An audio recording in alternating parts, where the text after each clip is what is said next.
नमस्कार दोस्तों, exam toppers अड्डा में आपका स्वागत है। पेट सिलेबस के अनुसार आज हम आपके लिए न्यायिक ढांचा उसके अंतर्गत सर्वोच्च न्यायालय लेकर आए। दोस्तों, बात करें तो यह अभी लेटेस्ट न्यूज है कि हमारे 49वें मुख्य न्यायाधीश यूयू ललित उदय उमेश ललित जी ने शपथ ली है 49वें मुख्य न्यायाधीश के रूप में। दोस्तों, हम बात करें तो हमारे देश में एकीकृत न्यायपालिका है। एकीकृत न्यायपालिका स्वतंत्र और एकीकृत न्यायपालिका है जिसके अंतर्गत सुप्रीम कोर्ट टॉप पर, उसके बाद हाई कोर्ट, तब उसके अधीनस्थ सब ऑर्डिनेट कोर्ट्स होती हैं।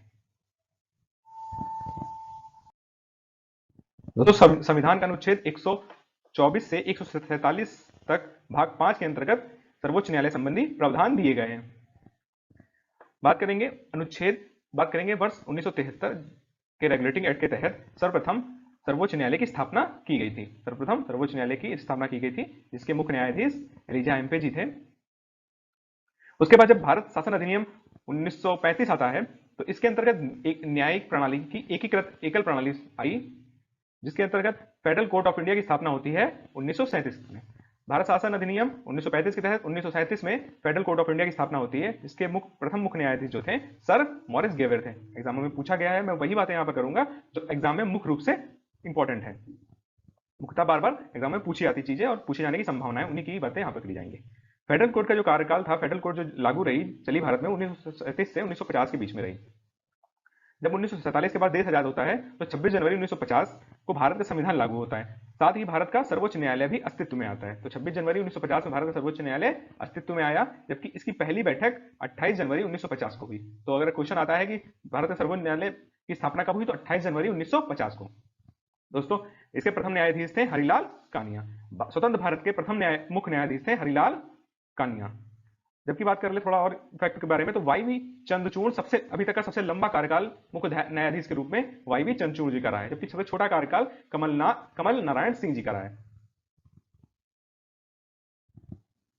अन्य फैक्ट के बारे में बात करेंगे तो भारत के सर्वोच्च न्यायालय और एशिया में भी पहली महिला न्यायाधीश फातिमा बीबी थी। तो भारत में सर्वोच्च न्यायालय में पहली महिला न्यायाधीश फातिमा बीबी थी। बात करेंगे अनुच्छेद 121 के तहत संसद में चर्चा पर प्रतिबंध। किस चर्चा पर? तो न्यायाधीशों के अपने कर्तव्यों के निर्वहन में आचरण के संबंध में संसद में कोई चर्चा नहीं होगी। ये जो पृथक्करण का सिद्धांत है उसी के आधार पर न्यायपालिका को कार्यपालिका से पूर्ण रूप से अलग कर दिया गया है। वह इनकी चर्चा नहीं करेगी अपने सदन में। जबकि 122 के तहत, अनुच्छेद 122 के तहत न्यायालय को संसद की कार्रवाइयों की जांच नहीं करनी चाहिए। संसद की जांच नहीं करनी चाहिए। न्यायिक पुनरावलोकन अलग चीज है, न्यायिक समीक्षा अलग चीज है। जबकि 122 के तहत संसद की कार्रवाई की जांच न्यायालय में नहीं की जाएगी। बात करें अनुच्छेद, बात करते हैं वर्तमान में भारत में कुल 34 न्यायाधीश हैं, 33+1 जो कि सुप्रीम कोर्ट अधिनियम 2019 के तहत आया है, जिसके तहत 34 न्यायाधीश है भारत में। भारत के सुप्रीम कोर्ट में 34 न्यायाधीश हैं। जैसा कि अभी बताया, 49वें वर्तमान मुख्य न्यायाधीश यू ललित जी हैं, उदय उमेश ललित जी, जिन्होंने शपथ कब ली है, तो ये करंट का क्वेश्चन बन सकता है 27 अगस्त 2022 को। आगे आते हैं, न्यायाधीश की नियुक्ति संबंधी 124(2) में अनुच्छेद में दिया गया है, न्यायाधीशों की नियुक्ति राष्ट्रपति करता है। भारत के सर्वोच्च न्यायालय के न्यायाधीशों की नियुक्ति राष्ट्रपति करता है। न्यायाधीशों की नियुक्ति संबंध में कोलिजन व्यवस्था न्यायाधीश की नियुक्ति से संबंधित है। सीधा क्वेश्चन इसमें पूछा जाएगा पेट में। तो कोलिजन व्यवस्था किससे संबंधित है? तो न्यायाधीशों की नियुक्ति से संबंधित है। कोलिजन व्यवस्था 1993 से आई है भारत में, 1993। जबकि कहीं कहीं चीजें दी 1998 थर्ड जज केस आता है 1998, लेकिन 1993 जो आयोग ने पूछा है उसका आंसर 1993 आयोग ने आंसर दिया है। बात करेंगे इस कोलिजन सिस्टम के अंतर्गत एक सीजीआई व 4 अन्य जज होते हैं। इसके अंतर्गत 5 जज होते हैं, 1+4। बात करेंगे न्यायाधीशों की योग्यताओं के बारे में। तो न्यायाधीश को नियुक्ति की योग्यता क्या क्या होती है? तो भैया वो भारत का नागरिक होना चाहिए, वह कम से कम 5 वर्ष तक किसी उच्च न्यायालय में एज अ न्यायाधीश काम किया होना चाहिए, तथा 10 वर्षों के लिए उच्च न्यायालय का अधिवक्ता होना चाहिए, या फिर राष्ट्रपति के पद में राष्ट्रपति की नजर में एक प्रतिष्ठित न्यायवादी होना चाहिए। ये सब चीजें योग्यताओं के अंतर्गत आती हैं। सर्वोच्च न्यायालय के न्यायाधीश के रूप में नियुक्ति के लिए संविधान में न्यूनतम आयु संबंधी कोई प्रावधान नहीं दिया गया है। आगे हैं कार्यकारी मुख्य न्यायाधीश, अनुच्छेद 126 का अनुच्छेद इंपॉर्टेंट हो जाता है। 126 के तहत कार्यकारी मुख्य न्यायाधीश की नियुक्ति करेगा। कौन करेगा? तो राष्ट्रपति कार्यकारी मुख्य न्यायाधीश की नियुक्ति करेगा। भारत का राष्ट्रपति कार्यकारी मुख्य न्यायाधीश की नियुक्ति करेगा 120 के तहत। कार्यकारी मुख्य न्यायाधीश की नियुक्ति कब होगी? तो जब मुख्य न्यायाधीश का पद रिक्त होगा, जब पद रिक्त हो, या फिर मुख्य न्यायाधीश जो है अनुपस्थित हो, या मुख्य न्यायाधीश अपने दायित्व के निर्वहन में असमर्थ हो, तब कार्यकारी मुख्य न्यायाधीश की नियुक्ति राष्ट्रपति करेगा। इसी प्रकार से तदर्थ न्यायाधीश अनुच्छेद 127, तदर्थ न्यायाधीश अनुच्छेद 127, जब न्यायाधीशों का कोरम पूरा नहीं होगा, जब न्यायाधीशों का कोरम पूरा नहीं होगा, सदस्य कम में होंगे कोरम में, तो सर्वोच्च न्यायालय का मुख्य न्यायाधीश किसी उच्च न्यायालय के न्यायाधीश को तदर्थ न्यायाधीश नियुक्त कर सकता है, तदर्थ न्यायाधीश नियुक्त कर सकता है।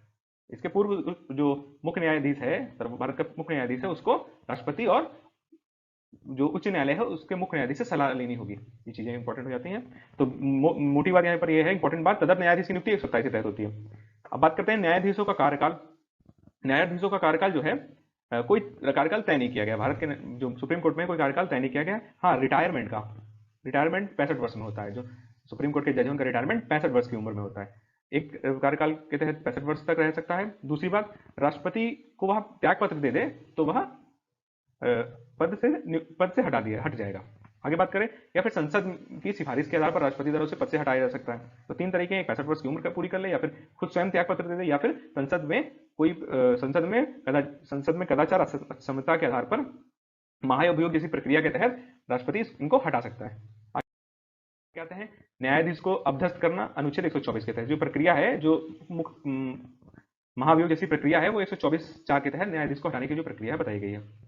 अच्छा, इसके अंतर्गत न्यायिक जांच अधिनियम 1968 के तहत जो प्रक्रिया क्या है उसके बारे में जानेंगे। तो प्रक्रिया ये है कि राज्यसभा में 50 सदस्य और लोकसभा में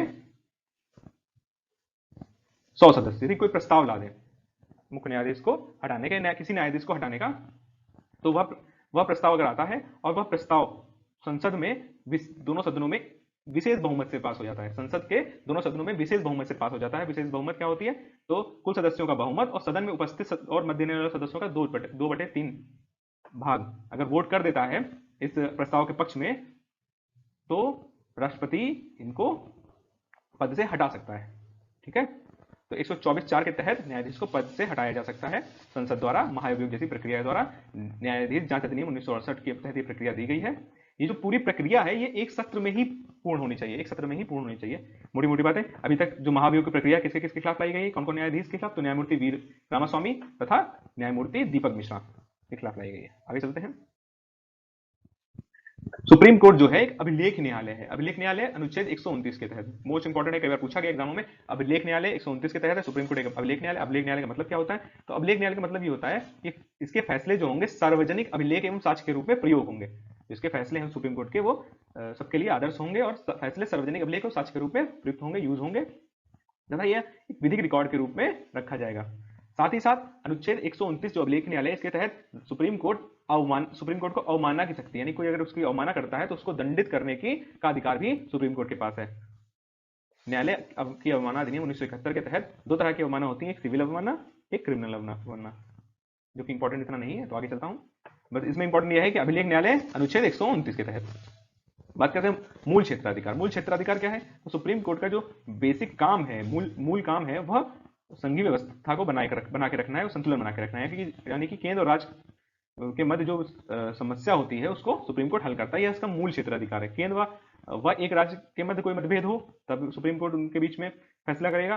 केंद्र एवं कोई राज्य या राज्यों के एक तरफ होना तथा एक से अधिक राज्य दूसरी तरफ हो, वो चीजें उनके मध्य जो समस्या होगी उनको हल करेगा, विवादों को सॉल्व करके फैसला देगा, आदि चीजें होंगी। ये इसका विशेष मूल न्याय क्षेत्र है।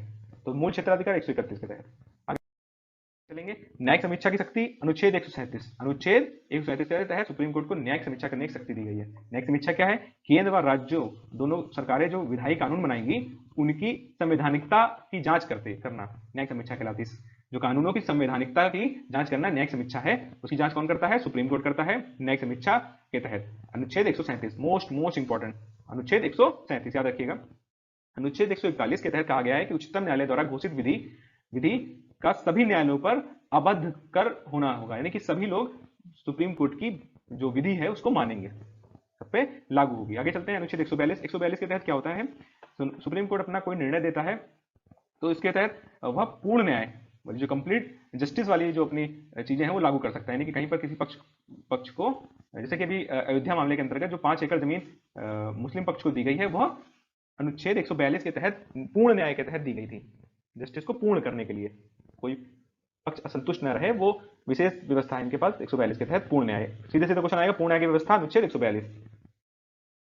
आगे चलते हैं, सुप्रीम कोर्ट का सलाहकार क्षेत्र अधिकार जो है, सलाहकारी क्षेत्र अधिकार अनुच्छेद 143 के तहत है। 143 सलाहकारी क्षेत्र अधिकार, यह कहां से लिया गया है? तो कनाडा के संविधान से लिया गया, पहले की बात जानते ही आप लोग। आगे चलते हैं, 143 के तहत राष्ट्रपति को 2 श्रेणियों के मामले में सर्वोच्च न्यायालय की राय लेने का अधिकार देता है। सार्वजनिक महत्व के किसी मामले पर विधिक प्रश्न उठाने पर, कोई मामला सार्वजनिक का है, उस पर कोई विधिक प्रश्न उठता है तो राष्ट्रपति सुप्रीम कोर्ट से सलाह मांग सकता है, अनुच्छेद 143 तहत। या फिर किसी पूर्व संवैधानिक संधि, समझौते आदि के बारे में भी सलाह ले सकता है। ये इंपॉर्टेंट बात है कि यह जो सलाह सुप्रीम कोर्ट द्वारा दी जाएगी, यह राष्ट्रपति के ऊपर बाध्य नहीं होगी, बाध्य नहीं होगी। तो सलाह अनुच्छेद 143 के तहत राष्ट्रपति सुप्रीम कोर्ट सलाह लेगा, अनुच्छेद 143 के तहत, मोस्ट इंपॉर्टेंट हो जाता है यहाँ पर। अब बात करते हैं संवैधानिक पीठ क्या होती है। तो 143(3) के तहत कम से कम 5 सदस्य किसी जो संवैधानिक पीठ का गठन करते हैं, कम से कम 5 सदस्य संवैधानिक पीठ। सीधे सीधे क्वेश्चन आएगा, संवैधानिक पीठ में कितने सदस्य न्यायाधीश होते हैं? तो 5 न्यायाधीश होते हैं, बस सीधी सीधी बात है। आगे चलते हैं, सर्वोच्च न्यायालय में अब तक की सबसे बड़ी पीठ कौन सी है? तो 1973 केशवानंद भारती जो केस था, उसके अंतर्गत 13 जजों ने अपना जजमेंट दिया था। 13 जज, कुल सबसे बड़ी पीठ कौन सी रही है? तो 13 जजों की। बात करें सुप्रीम कोर्ट के और तथ्य याद पढ़ लेते हैं। लोक सेवा आयोग के अध्यक्ष या किसी अन्य सदस्य को कदाचार के आधार पर राष्ट्रपति के आदेश द्वारा हटाया जाता है। तो राष्ट्रपति यूपीएससी के सदस्यों को तभी हटा सकता है जब सुप्रीम कोर्ट ने यह जांच करके बता दिया हो कि यह सिद्ध कदाचार मान्य है। तो ये जो प्रक्रिया है यूपीएससी के सदस्यों को हटाने की, जिसकी जांच कौन करता है? उच्चतम न्यायालय। ये इंपॉर्टेंट हो जाता है, उच्चतम न्यायालय हटाता है राष्ट्रपति, लेकिन जांच कौन करता है? उच्चतम न्यायालय। राष्ट्रपति और उपराष्ट्रपति के चुनाव में जो समस्या उत्पन्न होती है, जो संदेह आदि विवाद होते हैं, उनकी जांच, उसका अंतिम निर्णय आदि उच्चतम न्यायालय करता है। जब बात करते हैं पीआईएल, जो 80 के दशक में, 1980 के बाद भारत में व्यवस्था आई है, उसके जनक कौन माने जाते हैं? तो जस्टिस भगवती, जस्टिस भगवती, जनहित याचिका के जनक जस्टिस भगवती जी है। दोस्तों, हमारी वीडियो समाप्त होता है। नमस्कार। हमारे चैनल को सब्सक्राइब करते रहें और शेयर करते रहें।